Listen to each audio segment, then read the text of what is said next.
उड़ जाएगा, उसको पैक करके रखा जाता है। ऐसे गुरु श्रद्धा, इष्ट श्रद्धा, इसे बहुत छुपा के रखा जाता है। जीव देहाभिमानी है, उसको जहां थोड़ा भी गुरु का प्यार प्राप्त हुआ, इष्ट का प्यार बताना शुरू कर दिया। आज स्वप्न में हमने देखा था ऐसा, भगवान आए थे, ऐसा आए थे, वैसा। हमको तो ऐसा ऐसा अनुभव गया, जैसे कपूर को बाहर रखो, उड़ गया, खत्म। अब देखना तुम्हारे स्वप्न में क्या आता है, अब देखना तुमको कैसा गुरु प्रेम अनुभव में आता है, राग द्वेष उत्पन्न हो जाएगा। श्रद्धा ही भक्ति का आधार है। अपने आराध्य देव की श्रद्धा को गुप्त रखा जाता है।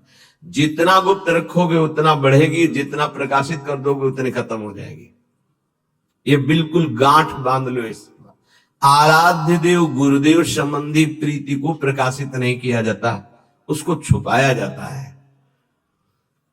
आपको गुरुदेव बहुत प्यार करते हैं ऐसा लगता है, ये तो आपकी पावन दृष्टि है, मैं अधम उनके लायक कहां हूं। हाँ, इतना जरूर है कि उनके सिवा कोई है नहीं हमारा। ऐसे आराध्य देव इष्ट देव के बाद इतनी बात, उनकी कृपा का बार बार अंतर में स्मरण, तो वो बोलना नहीं, अगर बोल दिया तो वहीं से आप देख लेना, स्मरण खत्म हो जाएगा, वो प्रभाव खत्म हो जाएगा, स्वप्न आना खत्म हो जाएगा। आपकी जागृत अवस्था में वो चिंतन वृत्ति नहीं रहेगी, चाहे इष्ट की हो या गुरुदेव की। आगे बहुत महिमा की बात कर रहे हैं। श्रद्धा दो प्रकार की होती है, एक जड़ श्रद्धा, एक विचार युक्त श्रद्धा। जड़ श्रद्धा में बहुत जल्दी भगवत प्राप्ति होती है। हमें कुछ पता नहीं संसार क्या है, कुछ पता नहीं स्वरूप क्या है, हमें कुछ नहीं जानना कि ज्ञान मार्ग क्या है, कर्म योग मार्ग क्या है, या अमुक अमुक, मुझे कुछ नहीं जानना। नहीं तो क्या, बस मेरी प्रिया जो, इसे जड़ श्रद्धा कहते हैं। कुछ नहीं जानना हमको, हमारी श्यामा जो, राधा राधा राधा राधा बोले, इनको बहुत जल्दी भगवत प्राप्ति होती है, क्योंकि बहुत विचित्र बुद्धि का विलास है। विद्वता आ जाए तो बहुत खतरा है, ज्यादा जानकारी, ज्यादा विद्वता खतरा है, वो संसार में फंसा देगी। जिसको ये है कि मुझे कोई ज्ञान नहीं, बस मेरी प्रिया जो, मेरी प्रिया जो, बहुत जल्दी भगवत प्राप्ति हो जाएगी। एक होती विचार युक्त, ज्ञान विज्ञान संपन्न विचारवान। ये जो जड़ श्रद्धा वाला है, यदि इसे कुसंग मिल जाए तो बड़ी जल्दी नष्ट भी हो जाएगा। ये ध्यान रखने का विषय। जड़ श्रद्धा से बहुत जल्दी भगवत प्राप्ति होती है। जड़ श्रद्धा में ये लो, तुम्हारे ठाकुर जी है, सिलपिल्ले बाई को पत्थर का टुकड़ा दे दिया, उसी से भगवत साक्षात्कार हो गया। कितने ऐसे महापुरुषों का वहां विचार थोड़ी है कि ये तो पत्थर का टुकड़ा दिया, कोई आकृति नहीं, कोई शालिग्राम नहीं, कोई नर्मदेश्वर नहीं, गुरुजी ने हमको तो फुसला दिया, फुसला दिया। ये जड़ श्रद्धा में विचार नहीं, एक है विचार युक्त श्रद्धा, एक है जड़ श्रद्धा, इससे बहुत जल्दी भगवत प्राप्त। एक संत भगवान को देखा कि वो एक तौलिया, बड़ी तौलिया, उसमें सैकड़ों छेद थे और बहुत पुरानी और मलिन थी कि अगर शायद ऐसे करो तो नुच जाए, वो ऐसे सर पे डाले रहते थे। प्राय हम उनको उसी में देखते थे। एक दिन कहा, ये तौलिया पुरानी हो गई, नई मंगा दे आपको। तो उन्होंने कहा, नहीं नहीं, ये तौलिया आप जानते हो हमारे गुरुदेव की है, गुरुदेव ने दिया था। क्या अद्भुत गुरु निष्ठा, गुरु ने अपने प्रयोग की हुई तौलिया दे दी तो जीवन भर ऐसे। ब्रह्मावर्त बिठूर में एक आश्रम में उन संत भगवान का हमें नाम स्मरण नहीं, दर्शन करने गए थे, तो गुरु की लंगोटी से गुरु की पादुका छाती में हर समय बांधे रहते। ऐसा श्री सीताराम ओंकारनाथ जी महाराज की भी जो स्वरूप में पाया गया कि वो अपने गुरु की पादुका यहां बांधे हुए थे।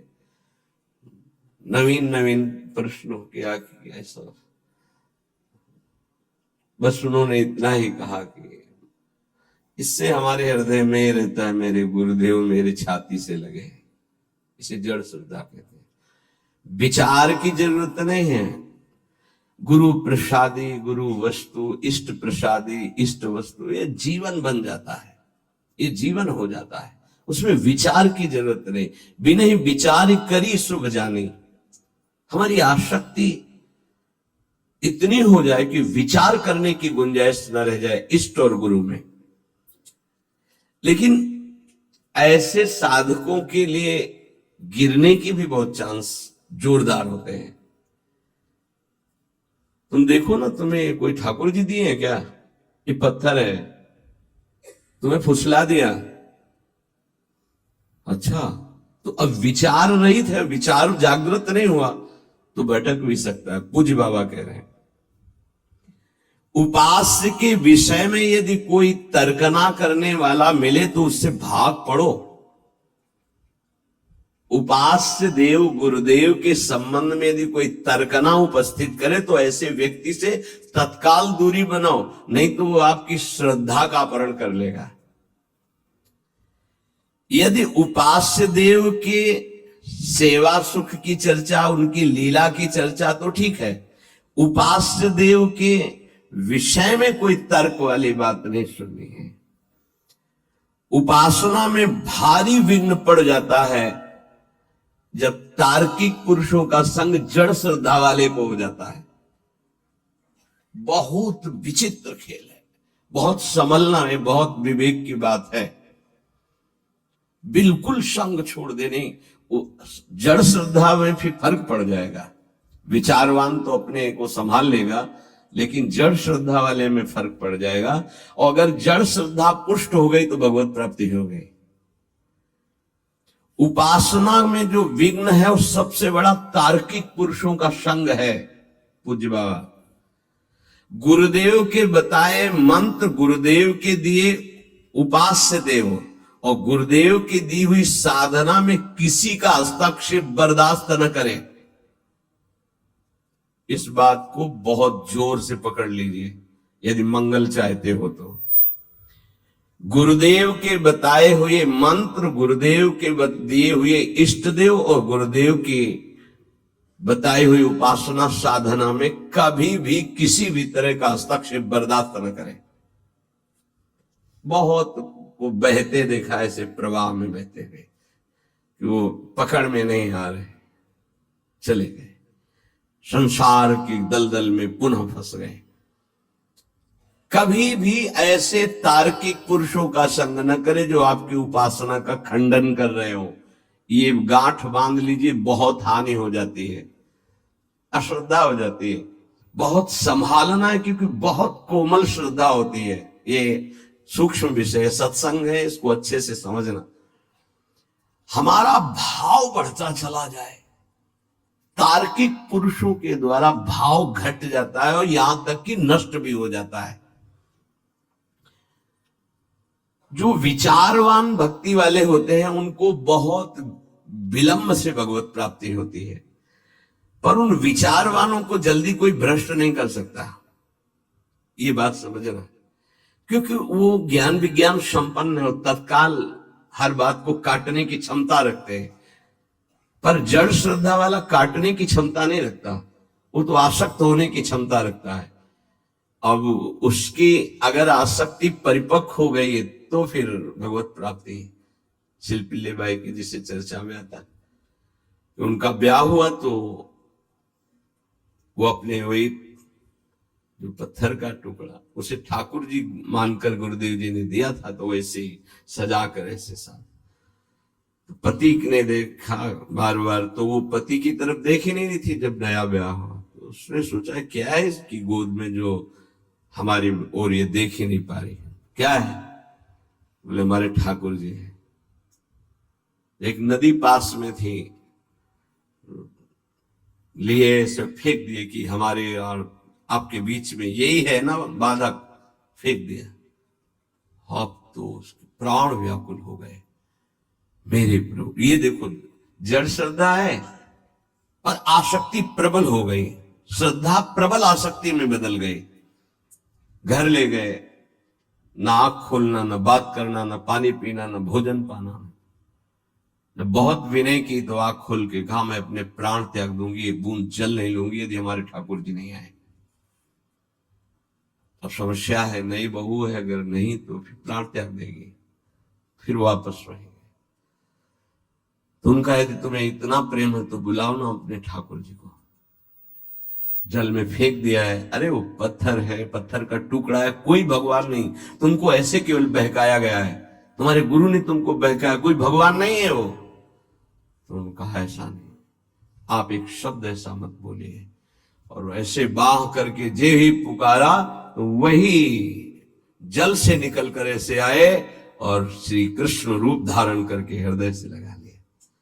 जड़ श्रद्धा, जड़ श्रद्धा का मतलब विचार की गुंजाइश ही नहीं, मेरे प्रभु मेरे गुरुदेव बस मेरे सर्वस्व, वहां विचार नहीं।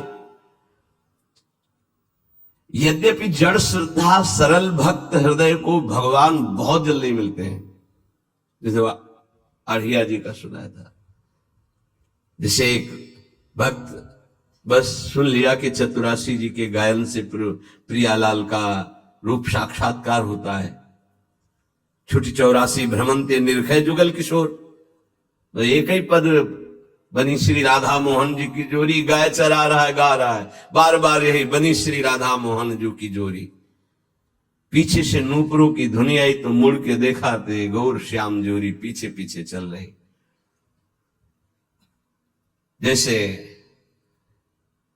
पूज्य महामहिम श्री जयदेव जी का रचित गीत गोविंद की महिमा है कि जब गीत गोविंद तो पीछे ठाकुर जी, वो एक बालिका मालिन की थी, पीछे ठाकुर जी। चतुराशी जी की महिमा ऐसी है, प्रिया प्रीतम, अक्षर अक्षर में श्यामा श्याम विराजमान, पीछे मुड़ के देखा तो प्रिया प्रीतम, बात की प्रिया प्रीतम है। मदन टेप पे लता भवन में हरिवंश चंद्र जो मेरी सेवा में रहते, उनको बोल दो जाकर भूख लगी है, कढ़ी ये बनाकर भोग लावे। वो आकर महापुरुष से बोले कि जुगल जोरी सरकार ने ऐसा ऐसा, तुम्हें कैसे मिले? बोले पद गा रहा था बनी श्री राधा मोहन जो की जोरी, इंद्र नीलमणि श्याम मनोहर, सात कुंभ तन गोरी, पीछे देखा नूपुरों की झनकार तो प्रिया प्रीतम। महाप्रभु तो कैसे हमारी करुणामयी जोरी की एक चरवाहे को जो मुनि मन ध्यान धरत नहीं पावत, बहुत सरल भक्त को बहुत जल्दी भगवत प्राप्ति हो जाती, बहुत जल्दी हो जाती है, बस उसका कुसंग ना होने पाए जब तक प्रबल आसक्ति ना हो जाए। सरल भक्त को इन विचारवान तार्किक जनों का संग नहीं करना चाहिए, इससे उनकी श्रद्धा में शिथिलता आ जाएगी, अनुभव शून्य हृदय होने लगेगा, कृपा जो हुई है उसका भी अनुभव नहीं होगा। बहुत बचो संग से, इसीलिए कहते हैं कि अपनी दिनचर्या करो, कमरे में घुस के बैठ जाओ, नाम जप करो, पढ़े रहो, मिलो मत किसी से। ये जो कह रहे हैं इसका मतलब समझो, बाहरी हवा लगेगी, आंतरिक निष्ठा में फर्क पड़ जाएगा। विचारवान अगर साधक है, श्रद्धावान है, तो उस पर कोई फर्क नहीं पड़ता। जैसे विचारवान साधकों से बहुत तर्क किया जाता है, ये शास्त्र वो शास्त्र वो शास्त्र की बातें, दौड़ा दौड़ा के उनको वही खड़ा कर दिया जाता है। आखिरकार रस का स्वरूप क्या है वो अपने आप, पर ये सब बुद्धि की दौड़ भाग है। विश्राम मिलेगा सरल भाव से। संत सरल चित जगत हित जान स्वभाव सने, भागते भागते जब थक जाता है तब भगवान की शरण में आता है। आना तो पड़ेगा ही, हरि शरणम सनकादि बोलते हैं तो औरों की बात क्या। विरोधी संग पतन, उपासक सावधान, ये प्रेम का मार्ग है। विरोधी संग से बहुत बचना चाहिए। जैसा संग होता है वैसा रंग चढ़ने लगता है। ये 9 स्वरूप है, जो ये 9 है तो आप पूर्ण शरणागत हो गए। पूर्ण शरणागत तत्वबोध भगवत प्रेम कुछ दुर्लभ उसके लिए नहीं। पहला है दीनता, अत्यंत दैन्य स्वभाव होना चाहिए। दूसरा है निष्कपटता, वाणी से कुछ और बोल रहे हैं, हृदय में कुछ और है, आचरण कुछ और है। ऐसा शरणागत का स्वभाव नहीं होता। जो मन में वही, वाणी में वही, चेष्टा में, इसे निष्कपट व्यवहार कहते हैं। तीसरा सत्यता, सत्य ही उसका जीवन है। सत्य बोलना, सत्य आचरण करना, सत्य का संग करना, सत्य वृत्तियों का ही आदर करना, असत का त्याग करना। चौथा सर्वसमर्पणता, मेरे प्रभु के सिवा कोई दूसरा नहीं, ये सर्वसमर्पणता है। मेरे तो गिरधर गोपाल, दूसरो न कोई। ये हृदय से बैठा लो, दूसरो न कोई। अगर दूसरा कोई हृदय में रहेगा तो शरणागति पुष्ट नहीं होगी। सर्वाधारता, सबका आधार, कोई कैसा भी हो, यदि उसकी शरण में आ जाए तो दुलार ही करेगा। भगवान का जो शरणागत है, सर्वाधारता, सबका आधार। जैसे पृथ्वी, ऐसे वो भक्त सबका आधार। घोर से घोर पापी नीच से नीच आ जाए। जैसे कई ऐसे विक्षिप्त चित्त से संतों का सानिध्य प्राप्त करते हैं, समाधिस्थ चित्त वाले हो जाते हैं। ये सर्वाधारता, भगवान का शरणागत सबका मंगल करने की सामर्थ्य रखता है। किसी से हमारा वैर नहीं, कोई हमारे घृणा नफरत का पात्र नहीं। जैसे कोई कुछ बातें ऐसी होती हैं जिनको नहीं समझने के कारण लगता है ये सपोर्ट क्यों करते हैं। जिसे वो कह रहा है कि मुझे अमुक अमुक वस्तु चाहिए, मैं भजन करूं, हाँ हाँ पक्का मिलेगी, तुम भजन में लगो। किसी भी तरह से सकाम हो या निष्काम हो, मेरे प्रभु से जुड़ जाए, उसका मंगल होता है। श्री सुखदेव जी परीक्षित जी से कहते हैं, काम, स्नेह, क्रोध, लोभ, किसी भी तरह से द्वेष, वैर, कैसे भी मेरे प्रभु से जुड़ जाए। वृत्तियां सच्चिदानंद से जुड़ती, इसलिए सच्चिदानंद की प्राप्ति उसकी हो जाती है। ये बड़ा सूक्ष्म विषय, बाहरी व्यवहारिक नहीं समझ। सर्वाधारता, कोई भी किसी भी भाव से आए, उसका आधार भक्त होता है। चिंता मत करो, भगवान बड़े कृपालु हैं, बहुत जल्दी परम मंगल हो जाएगा। सकामता से अगर प्रभु के चरणों में गए तो निष्कामता आने में देर नहीं लगेगी। अगर निष्कामता सत्संग से प्राप्त हो गई तो भगवत साक्षात्कार के लिए अब ज्यादा समय नहीं रह गया। निष्कामता में भगवत साक्षात्कार होता है। सकामता से प्रभु से अगर हम जुड़े तो निष्कामता अवश्य प्राप्त हो जाती है, क्योंकि मेरे प्रभु का प्रभाव ऐसा है। इष्ट देव का पूर्ण विश्वास, छठवां। सातवां सर्वा आराध्यता, अपने आराध्य देव में इतना तन्मय है कि सब उसकी आराधना करते हैं। ये शरणागत का लक्षण है, सब उसे प्यार करने लगते हैं। सर्वा आराध्यता, ये सद्गुण प्रकाशित होता है। जैसे सर्वाधारता, सबका आधार, ऐसे सर्वा आराध्यता, उसके ऐसे सद्गुण प्रकाशित होते हैं। उसका ऐसा प्रभाव स्वभाव कि सब उसकी आराधना करते हैं। आठवां इष्टानन्यता, एक भरोसो, एक बल, एक आस विश्वास। नवा निज स्वरूप विस्मरण, अपनी भी याद गई, केवल अपने इष्ट देव की याद। देखो, वेदांत में निज स्वरूप स्मरण, प्रेम में निज स्वरूप विस्मरण। मैं श्यामा श्याम की सेवा कर रहा हूं, कई बार सत्संग में कहा, अगर शब्द पकड़ाओ, उपासक की जब सेवा सिद्ध होगी तो मैं सेवा कर रहा हूं ये गायब हो जाएगा। केवल सेवा और सेव्य, सेवा हो रही, सेव्य, मन सेव्य, बुद्धि सेव्य, चित्त सेव्य, इष्टाकार वृत्ति, अपनी हूं सुधि ना रही, एक रहो नंदलाल। तो इष्ट देव का निरंतर जो चिंतन करते हैं, सत्संग करते हैं भगवत प्रेमी महात्माओं से, तो उनको ये 9 प्रकार की शरणागति पूर्णता कराने वाली प्राप्त हो जाती है।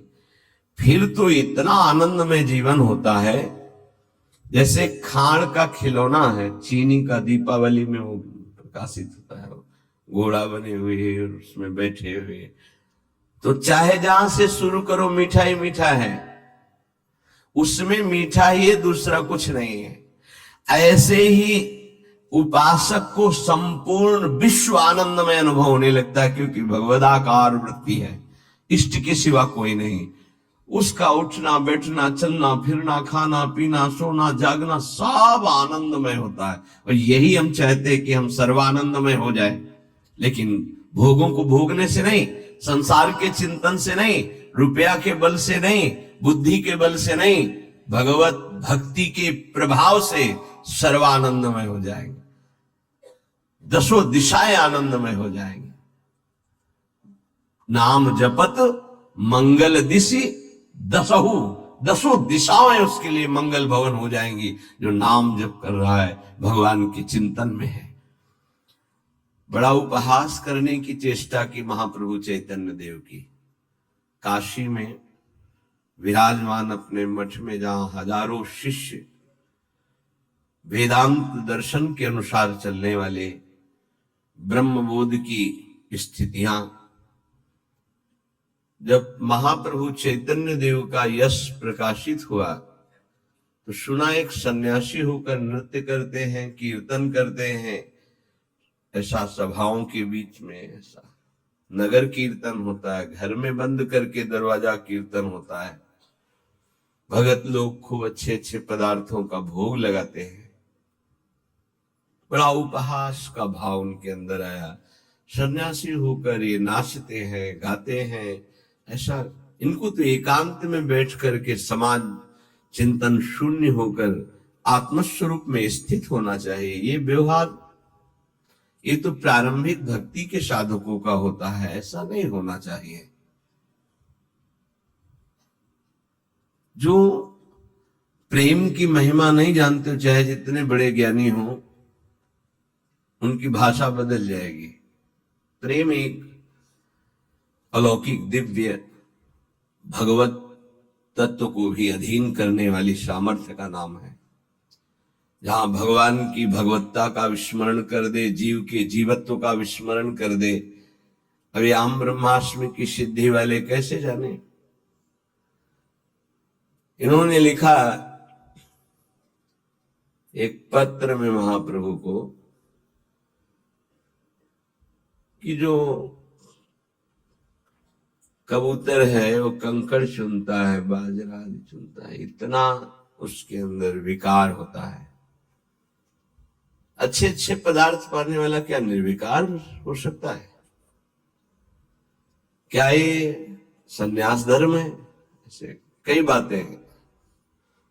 महाप्रभु के पास एक से एक सार्वभौम विद्वान विराजमान, भट्टाचार्य एक से एक विद्वान। कैसा सन्यासी, कैसे कैसे शब्दों का प्रयोग कर रहा है। संस्कृत में सार्वभौम भट्टाचार्य जी ने श्लोक लिखा कि तुम्हें यह ज्ञान है, आंतरिक स्थिति से तो मैं उत्तर नहीं दे रहा हूं, केवल बाहरी बात बता रहा हूं कि बड़े बड़े पशुओं का संहार करके स्वयं शिकार करके सिंह खाता है। कहीं कहीं आता है जीवन में एक बार संतान उत्पत्ति करता है, कहीं कहीं आता है वर्ष में एक बार। तुमने खुद लिखा ये बंदर कबूतर कई ऐसे जीव पाए गए जो बहुत ही ऐसा काम भाव उनके अंदर। क्या आहार प्रधान है काम में? क्या बाहरी दृश्य से किसी की स्थिति जानी जा सकती है? पर उनको अपने ज्ञान के आगे कुछ समझ में नहीं। सार्वभौम भट्टाचार्य का प्रभु आदेश कीजिए पूरी काशी में सबको बैठाल कर अगर इनको परास्त कर दे तो बता। बहुत अद्भुत विद्वान सार्वभौम भट्टाचार्य जी। एक कोई ग्रंथ था, उसका नाम हमें याद नहीं है। उस समय न तो कोई ऐसे छापे थे कि छप जाए, और उस बड़े मोटे ग्रंथ को उनको प्राप्त करना था। तो गए तो वहां उनसे प्रार्थना की कुछ दिनों के लिए हमें दे दो। बोले कदापि नहीं। उनका फिर एक बार सुना दो हमें। उनका हाँ ये हो सकता है। एक बार सुनने मात्र से पूरा प्रारंभ से लेकर विश्राम तक पूरा ग्रंथ कंठस्थ कर लिया, ऐसे विद्वान महापुरुष। महाप्रभु से कहा, प्रभु आपके विषय में इनको हम काशी में जाके पढ़ा। महाप्रभु ने कहा, नहीं, ये हमारी भक्ति का स्वरूप नहीं है। संयोगवशात कृपालु महाप्रेम स्वरूप चैतन्य देव जी काशी पधारे। अब एक भगत जो प्रबोधानंद जी से भी परिचय रखता था और महाप्रभु की सेवा में भी, वो नजदीक गया और कहा कि प्रभु पधारे हैं, चैतन्य देव आप कृपा करके मिल लें। वो इसलिए मिलाना चाहते थे कि बहुत अच्छे संत हैं, पर इनके मन में ऐसी भावना वेदांत को लेकर जो आई है, तो ये समझें कि वेदांत ही सर्वस्व नहीं, वेदांत के ऊपर भी कोई रस है जिसका नाम प्रेम है। उन्होंने कहा, मुझे किसी से मिलने की आवश्यकता नहीं, मना कर दिया श्रीपाद प्रबोधानंद। उस समय प्रकाशानंद सरस्वती नाम था। भक्त ने पहले चैतन्य महाप्रभु को प्रार्थना के द्वारा राजी किया कि प्रभु यदि श्रीपाद निमंत्रण दे दें तो आप कृपा करके उनकी सभा में पधारेंगे। तो प्रभु श्रीपाद पर कृपा करना ही चाहते थे। ये महापुरुषों का स्वभाव होता है कि जो उनकी निंदा, अवहेलना, अपमान करे उसका परम मंगल कर दे। ये उनका स्वभाव होता है, कोई नहीं जान पाएगा इस स्वभाव को। श्रीपाद से कहा, हमारी इच्छा है कि हम आप सब संतों को प्रसाद भोग पवाएं और एक संत संगोष्ठी हो जिसमें महाप्रभु चैतन्य देव भी पधारे। उनका हाँ, इसमें मुझे कोई परेशानी नहीं, क्योंकि वो हमारे यहाँ आएंगे। मान बड़ा सूक्ष्म विषय होता है। इतना बड़ा ज्ञानी महात्मा और मान को अभी बांधे हुए हैं, यही बहुत मुश्किल होता है। तभी बड़े संतों ने कहा है, कंचन तजना सहज है, सहज त्रिया का नेह, मान बढ़ाई ईर्ष्या दुर्लभ तजनाए। ईर्ष्या से प्रेरित होकर निंदा की और मान के अधीन होकर उनके चरणों में नहीं गिरे जाके। जब ये कि हमारे आश्रम आएंगे तब उन्होंने कहा, फिर को तो कोई बात नहीं, आने दीजिए। और उनको था कि सभा में बैठ करके हम उनको इस तरह की चेष्टाओं के लिए उनको कहेंगे तो वो खुद मानेंगे कि गलती है। बड़े ऊंचे मंच पर सभा बनी, सब संतों के गिरदे लगे हुए हैं, सब भगवत स्वरूप महात्मा होते हैं। सब इंतजार कर रहे थे केवल चैतन्य देव पधारे और शास्त्रार्थ शुरू हो। महाप्रभु तो प्रेम की साक्षात, जहां उच्च स्वर में बोलते थे, हमार प्राणनाथ कृष्ण, तो ऐसा लगता था कि प्रेम फैल रहा है, वर्षा हो रही। कोई ऐसा नहीं होता है हा कृष्ण न बोल दे, हमार प्राणनाथ कृष्ण, मेरे प्राणनाथ कृष्ण। नाम कीर्तन के बीच में जोर से महाप्रभु बोलते थे। दैन्यता तो कूट कूट के भरी हुई, क्योंकि स्वयं प्रभु है। प्रेम शिथिल शरीर, नेत्र घूर्णी प्रेम मद से, जैसे प्रियाजू की अंग कांति, ऐसे महाप्रभु चैतन्य देव की अंग कांति। गौर वर्ण देखे तो लुभायमान हो जाए, ऐसे कमल नयन, विशाल नेत्र। जीव ही पधारे तो किसी को कहना नहीं पड़ा कि खड़े हो जाओ।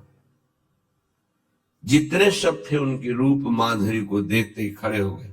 श्रीपाद फिर भी नहीं, हाँ बैठो बैठो, आने दो ना उनको। एक भगवत प्रताप होता है, जैसे रावण की सभा में जब हनुमान जी को बांध के लाया गया तो सब खड़े हो गए आश्चर्यचकित होकर। किसी की हिम्मत नहीं थी कि आसन में बैठा रहे, इतने बड़े महापुरुष राम भक्त पधारे, सब खड़े हो। रावण सबसे बैठ जाओ बैठ जाओ, इसका सम्मान थोड़ी करना है। वो तो असत अविद्याग्रसित, लेकिन ये विद्या के पारंगत विद्वान, पर मान का कुछ ऐसा स्वभाव होता है कि वो अपने आगे किसी की नहीं चलने देता। महाप्रभु बैठ गए जहां सबके चरण धोए गए थे, वो उस जगह पर बड़ी शिथिलता है, प्रेम विवशता है। अब तो श्रीपाद के हृदय में चलन हुई कि अरे इतने बड़े महापुरुष जिनका पूरे विश्व में यश फैल रहा है और वो ऐसे दैन्य, जरा धिक्कार है हमारे मान को। उठे और नजदीक गए और बाहु पकड़ी और कहा, स्वामी जी आप यहाँ क्यों बैठे हैं, आप पधारिए ना। तो उनका नहीं प्रभु, आप गुरुजनों के सामने वहां बैठना मेरा उचित नहीं, मैं तो अपने नियत स्थान पर बैठ गया हूं प्रभु, उचित। ये जो दैन्यता का प्रभाव, लुट गए पर चरण नहीं पकड़ पा रहे थे, फिर भी मान रोक रहा था। सभा में जाके बैठे, कई वेदांत की बातें की, तो महाप्रभु हर वेदांत के प्रश्न का उत्तर श्री कृष्ण पर रख देते और कहा, वेदांत सूत्रों की रचना और भाषा प्रकट करने वाले भगवान व्यास देव जी भी सब कुछ करके भी एक अशांति का अनुभव कर रहे थे। बाद में देवर्षि नारद जी की प्रेरणा से जब श्रीमद् भागवत से कृष्ण रूप माधुरी, लीला माधुरी का गायन किया तो उनको परम विश्राम मिला। वो क्यों नहीं वेदांत में परम शांत हो गए थे, क्यों रचना की?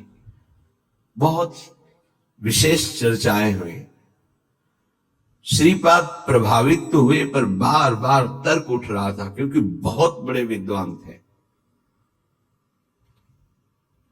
महाप्रभु वहां से पधारे, भावावेश में एक दिन काशी के किनारे घाटों में कीर्तन महाप्रभु का, और ये भी विश्वनाथ जी के दर्शन करने के लिए जा रहे। जे ही देखा अश्रुओं की धार, रोमांच, और वो कृष्ण नाम की माधुरी छाई हुई थी काशी में।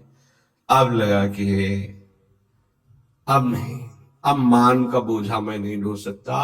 गए, दंड रख दिया चरणों में, साष्टांग लौट गए, प्रभु अब नहीं। बहुत रोका अपने को, इस मान ने मुझे बहुत दुख दिया, और इसी मान ने आपको उपहासास्पद वचन कहे, प्रभु अब इस अधम को स्वीकार कर लीजिए।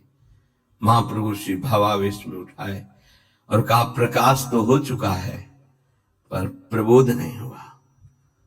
आज से तुम्हारा नाम प्रकाशानंद नहीं, प्रबोधानंद होगा, और श्री कृष्ण की अपार कृपा तुम्हारे ऊपर, जाओ श्री वृंदावन धाम की रज का सेवन करो। प्रिया जो की विशेष कृपा तुम पर